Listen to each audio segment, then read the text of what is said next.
A very good afternoon, everyone, and thank you very much for joining us for this post-play press conference with Lungi Ngidi. How's it, Lungi? It's been quite a while since you've played cricket. I think you've only played 2 warm-up T20 games in the last 5 months or so.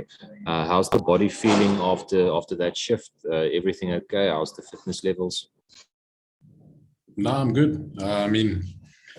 It's not like I was sitting out injured or anything. So, there was a lot of training, a lot of game simulations. We've had practice matches. So, yeah, I'm pretty good. Amitabha? Hi, Lungi, Amitabha from Cric-View in India. I want to ask you what did you differently do in the second spell, in the spell in which you got the wickets back to back after the first spell, after lunch, that got you on the way? Yeah, I just got a bit more rhythm. My rhythm actually got better. I felt more comfortable running from this side. Yep. Action felt better.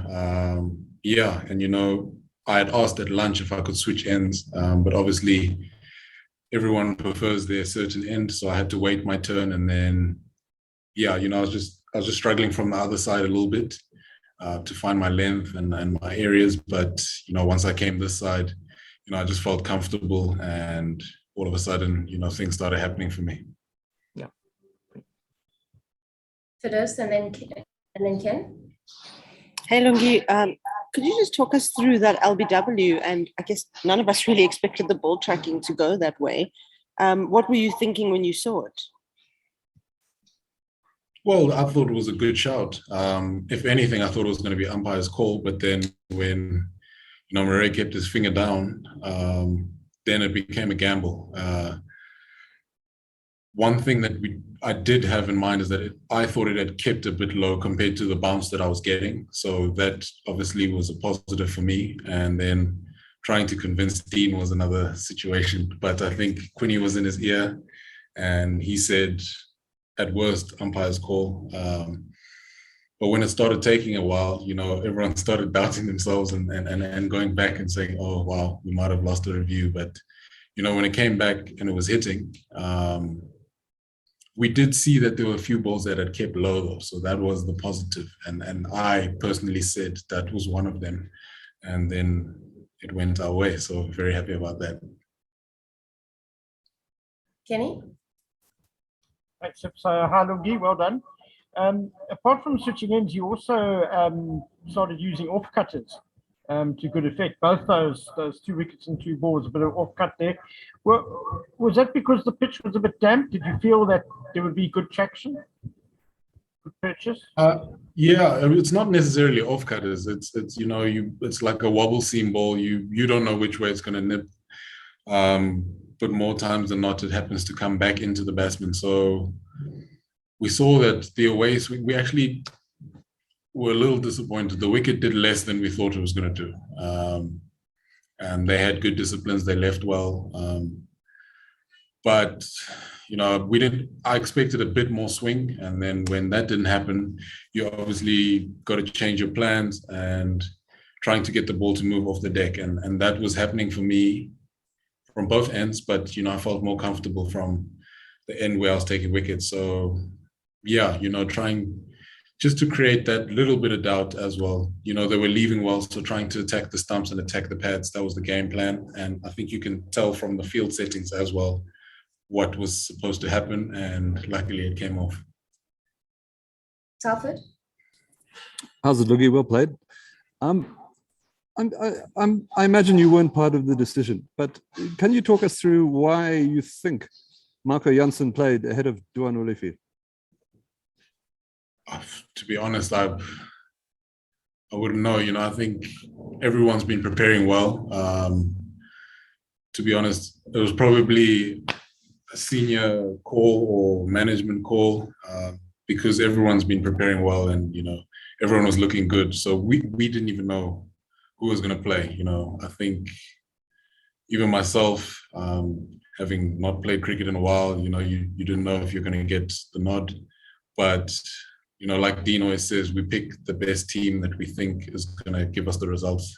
for the match. So, Marco got his debut and very happy for him. Sandeep? Yeah, hi, Sandeep here from ABP News Network, India. Well played. There was a good battle between bat and ball today. But after the partnership of Rahul and Rahane, do you feel that at the end of first day's play, India have the upper hand? And from an opponent's point of view, how will you describe Rahul's innings today? Look, it's Test cricket. You win sessions, you lose sessions. There were patches today where we were on top, and then they came back. I think all in all, it's been a good day of cricket. There's still a lot in that wicket. I think you could see from now the last spell at the back end with the new ball, still getting it to move around. So to be honest, I think everyone just needs to be on their A game tomorrow morning, because things can happen quickly. And I think we saw earlier, if you can get 2 wickets and 2 balls, anything can happen. And I think if we can get a couple of breakthroughs early in the morning, that could turn the game on its head. They've batted well though. That credit needs to be given. Rahul left well up front, put away the bad ball, and now he's on 100. So I think that shows that he's done well. But as you can see, there's still balls catching the edge, going towards the slips, jagging off the deck. So I think tomorrow is going to be a great day of cricket. Valen, and then we'll close with those. We'll close with Ken.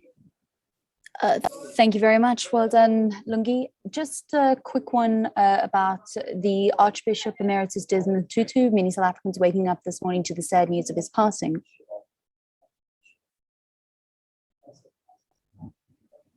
Yeah, that was very sad news. As one of the leaders in our country, fighting the apartheid system and, inspiring, I guess, a lot of us to, stand up for what we believe in. It is a really sad day for South Africa, and condolences to his family. Lungi, there's obviously a bit of weather around tomorrow and maybe later in the match. Just bearing that in mind and conditions today, what do you think would be a reasonable first innings total for you guys to aim to dismiss India for? Ooh, that's a tough one. If I had to say for myself, I think anything probably under 330, 340. I do think if we get a couple of wickets, we move closer into their tail. So, and with the caliber of bowlers that we have, I think we would be able to put that away. But probably anything under 340, 350. That would be something that we'd be willing to take. I mean, it is a good deck if you bat properly. I mean, if you've got good disciplines. We saw that the fuller balls don't do as much, and they put them away. So you really got to be accurate with your length, and once you start hitting those areas, you can string together a few maidens. I think we saw how KG bowled, and he showed us that with good discipline, the game goes nowhere. So I think we just need to tune into that mode. And finally, Ken. Thanks. Lungi, you mentioned full balls. You're going to claim Kohli's wicket, though. That was a deliberate carrot you threw out there, full and wide, swinging your way. Look, it's a chance. You take a gamble, and sometimes it comes off, sometimes it doesn't.